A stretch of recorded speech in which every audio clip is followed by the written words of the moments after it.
Good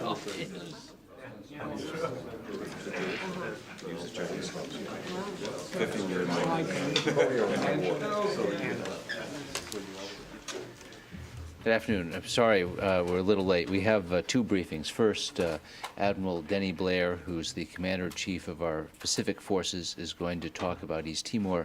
He has to leave precisely at 12:45, and then he'll be followed by a senior defense official who will brief on background about the Secretary's upcoming trip to the region. Admiral Blair is here for the SINCS conference, Commander-in-Chief's conference, and he's agreed to spend 20 minutes with us here. Just let me say that at the SINCS conference this morning, Secretary Cohen gave a surprise citation, the Defense Distinguished Service Medal, to General Clark for the good work in Operation Allied Force. And we will have a picture and a copy of the citation soon, in the next hour or so. Admiral Blair.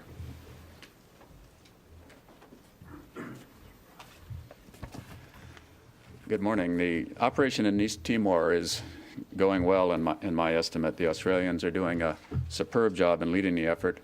They moved in very quickly after the UN resolution. Day before they moved in, there was an agreement with the local Indonesian armed forces, the TNI, as to how that turnover would be conducted. And since then, the TNI on scene has been carrying out their part of the agreement. For our part, the U.S. Armed Forces, the Pacific Command, are proud to support our Australian allies and all the other nations that are participating in this endeavor. The most important of them are the Thais, New Zealanders, the Singhs, the Republic of the Philippines, Malaysians, and there is a list of others. What we in the United States Armed Forces are contributing is what we do uniquely and what is important to the overall operation. There's not a big footprint of U.S. personnel on the ground. The flow so far has been about right from my point of view. We've been sending units and individuals to integrate into the force as the Australians request them. As of today, we have about 200 in the mid-200s of folks down there, most of them in Darwin, a handful of them in Dili. I anticipate that more of them will be moving into Northern Australia and into East Timor with the follow-on multinational forces as the mission expands. We will provide these additional forces as we receive, understand, work the multinational force requirements as given to us by the lead country, Australia, and of course we'll be announcing those forces as the decisions are made and as the forces are deployed. As far as the success of Interfed itself, it has restored a measure of order in Dili, although the job is not yet complete. Its job of establishing a secure environment takes time, and it's working on it. The trend is positive, and it's moving quickly into the next important step, which is providing humanitarian assistance to the many refugees and displaced persons in the East Timor area. In that regard, we have sent a team of experts who are experienced in working with non-governmental relief organizations to set up what's called a Civil Military Operations Center, a CMOC, in Darwin. This will build that close working relationship between the Interfed force and the relief organizations. The lead elements of that arrived today, and they'll be setting up within the next day or two. So from my point of view, this has been a solid operation and unique. We are not leading the effort. We are supporting it in the ways that we can do and cooperating with others as they each make their own unique contributions.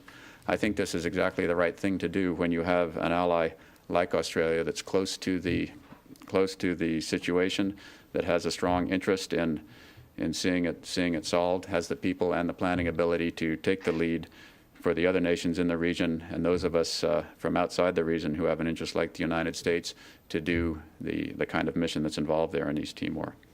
That's a quick look from my point of view, and I'll be glad to answer questions about it. Admiral, is the Civil Military Operations Center, are the Americans going to move into East Timor, or is this to teach the Aussies and the others how to deal with civilian organizations?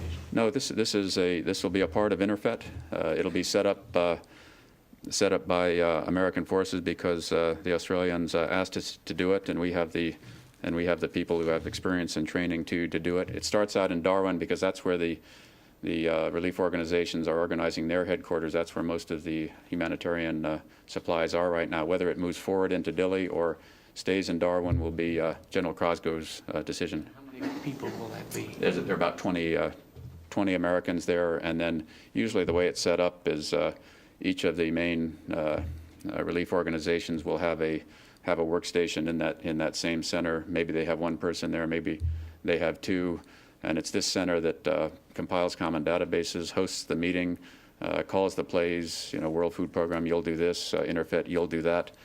We found over the years that this sort of a center really helps us to get the military and the civilian effort going along well. Admiral? In the back, yeah. You talked about the possibility of additional U.S. forces going. What type of forces are you talking about, and do you have any estimates of how many might go and when? Yeah, I don't have an estimate of how many and when, but the types of forces are the ones that you've heard announced by the President and others. It's planning support, which we've had in there for a long time and is continuing. It is communications expertise to both planners, and I anticipate that we will be providing some of the gear. It's lift, strategic lift. We have C-130s that are part of the air bridge right now, as well as strategic lift, which is bringing forces like our own CMOC into place. It's other logistics planning support, and of course we have a maritime. We have a couple of ships down there as well. So it's this sort of support that we anticipate providing. That's what we can do that others can't do as well, and that's what really adds to the team effort. Could I follow up? Sure. Yeah. Thanks. Do you anticipate that we're going to have to deploy some force protection troops if the U.S. footprint grows enough on the ground in East Timor? We'll have to see. Right now, the Australians, have the responsibility for that headquarters and their units. They've got the force protection responsibility, and we just have to evaluate as we go along. I anticipate that the Australians will certainly keep the lead for force protection, and I anticipate that our forces will be within that umbrella. Admiral, partly on force protection, partly on the question of combatants, even though nobody's talking about combatants here. Do you have any plans to move the 31st MEU closer to East Timor after Operation Crocodile, or even before, or any other combatant troops into the area? Yeah, I'm not going to talk about moving forces in the future. We'll be responding to the requests as they come up. Could you tell us what benefit you think the U.S. military got out of the military-to-military contacts in reference to this crisis? What were you able to do with Indonesia that you wouldn't have been able to do otherwise? Well, we were able to talk to people in a common language and use terms that we all understood. Based on our conduct in the past, so I think it was useful. I mean, that's gets into this whole question of the which has been a lively one lately, which is U.S. Military engagement with various countries. And I think what you have to understand about TNI is that there's a long history here, coming from the Suharto or from the Suharto years to the departure of President Suharto here a couple of years ago. The TNI operated at the time of the President's departure in a very good fashion, saying that it was supporting the Constitution, not an individual. Then there was an election in which the TNI, as it was then called, provided the security for what was seen as what was in fact judged as a very free and fair election throughout the country. The TNI separated itself from the police, which is an essential step in the professionalization of an armed forces.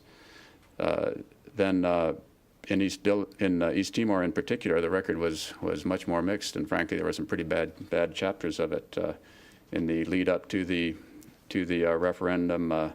Order was barely maintained, and then after the referendum, there was a bad breakdown of order with some elements of TNI contributing to it and not helping it. Accountability for the TNI. There have been unprecedented investigations into things that have happened in the past, although some of them are not have not been as thorough and as far-reaching as many things. So when you look across the spectrum of what TNI has done, it's a mixed picture. Our involvement with it has been also mixed. There were officers coming to train coming to be educated in the United States before 1992, and it's many of those officers who did have training in education in the United States who are leading a very strong reform movement within TNI. It was interesting. I was talking with an Indonesian general the other day. About 2 or 3 weeks ago, there was a meeting of all Indonesian military, flag, and general officers, and they handed out a questionnaire. Do you think that the TNI needs A, no change, B, some change, C, radical change? 10% thought it needed no change, 65% thought it needed major change, and 15% thought it needed radical change. So there is a feeling in the Indonesian Armed Forces that they need to form a new, more professional outfit. And our engagement is designed to encourage those tendencies in within TNI, and while not encouraging and in fact punishing those who are acting badly. Right now we have the contacts suspended, as you know, and it's really up to the Indonesian Armed Forces, and in fact the leadership of Indonesia, to get back on the right track so that we can continue a good relationship. So that's a sort of mixed picture, and that we're working. It's really not a black or white one. It's one you have to work. But I don't see how we can work it from our point of view unless we have tools and unless we keep in contact over the long term. Could we ask Sir, what about your involvement with General Ronto? I mean, you went to meet with him on Right. several occasions. You've called him on the phone. There's a story that's been written for the Nation that says that those contacts publicly were described as being very forceful and urging the TNI and others to restrain the violence in East Timor. But the piece for the Nation says that that in private the message was much softer. What actually happened, sir? Yeah, my interactions with the Indonesian Armed Forces across the board, and in fact with the other Indonesian leadership, has been very consistent. On the one hand, if the Indonesian Armed Forces continues on a professional path, the good things that they've done are continued and reinforced, then we can have a productive military-to-military relationship in which we can work with the Indonesians towards the sort of armed forces that I think that 75% of the general officers that I talked about want, and it can be part of a productive overall U.S.-Indonesian relationship, economic, cultural, and military. If they act badly, as certain elements within the TNI have certainly done, and if that is sustained, and if that's the way that the TNI is going to conduct itself, then we can't, and it will not only be the military-to-military relationship, but it'll be the entire relationship between our two countries, and Indonesia will end up in an isolated international position, which is not good for Indonesia. And that's been the message that I've carried publicly, privately. I'm not going to characterize, what was said between two people in a room, but that's been the story that I've carried, and that's really our overall policy, of which we're a part of. follow-up? Could you at least tell us whether his response was General Ronto was one of denial, or did he say they lost control down there? Yeah, no, I'm just not going to characterize a private conversation. General, Yep. follow-up? Are you confident that the peacekeeping force has a clear strategy for what it hopes to achieve in East Timor and an exit strategy? I think it has a clear strategy for what it needs to achieve, and I'd say the exit strategy, as in most of these operations, is completing the military tasks, and then which are primarily revolve around resolving the initial situation, establishing a secure environment, and then having a UN operation, UNIMET Phase 3, Phase 2, the numbers are changing around, take over the really important nation-building tasks when the MPR gives the formal sanction to the results. So I think it's got to be that sort of a transition that we've seen in other places in which civil order has really fallen apart. The Australian Prime Minister is, Yeah. is saying that this could go on for years, that our commitment to East Timor could, they haven't actually put a time frame on it. Yeah, that's outside my area to comment on, but I think civil order can be, I think a secure environment and order can be restored much quicker than years, and will have to be, in fact. Could you say what you think the level of involvement of the Indonesian military was in the violence, whether it was something that came from the top down, whether it was rogue units, how exactly was the military involved from your Yeah, I think the evidence on the ground was clearly that Indonesian units who were in East Timor were both aiding the militias and taking part in bad actions themselves, and I think that's what we have to deal with. I'm not going to, and we expect military forces to be under the control of military leadership. So the TNI has to deal with the behavior of their troops in East Dili, and I'm not going to go into theories about whether it's who it is or what it is. But can you say whether you believe that they were out of the control of the leadership? I'm not going to say. Follow up Yeah. on that. There was a confrontation, I think 2 days ago, between Australian troops and the TNI people in, I believe it was in Delhi. These people that are in Delhi, the TNI people, are they under the control of the element that you would call not well disposed, or can you say? And secondly, can you say what does all this have to do bear on the stability of the Indonesian government, generally speaking? Can you say? Let's see. You really don't want to look at one individual action in East Timor. I'd say over the period of the week or so that force has been deployed, it seems to me that the interfet forces have been establishing a logical, secure area and expanding it, and that the TNI by and large has been cooperating, as their leader General Sanakrit said. So individual actions, I don't think have upset that. As far as East Timor's effect on the overall stability of Indonesia, I think that it is a factor, but not a determinative one. East Timor is not Indonesia. As you know, there are lots of problems that country has to address throughout its 212 million people and 17,000 islands, and East Timor is one piece, but not the whole piece. Okay.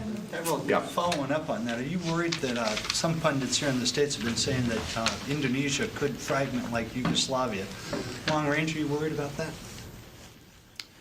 The nationalist tradition in Indonesia is pretty strong. They think of themselves as a people, and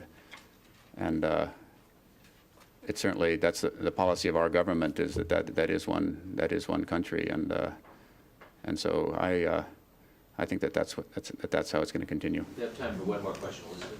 Admiral Blair, since the United States does have special responsibilities for intelligence, can you give us an idea how long you think it will be before the militias themselves are under control? That seems to be the source of most of the violence right now in Timor. Yeah, that's right. That's right. I think it'll be within weeks. Within weeks? Yeah.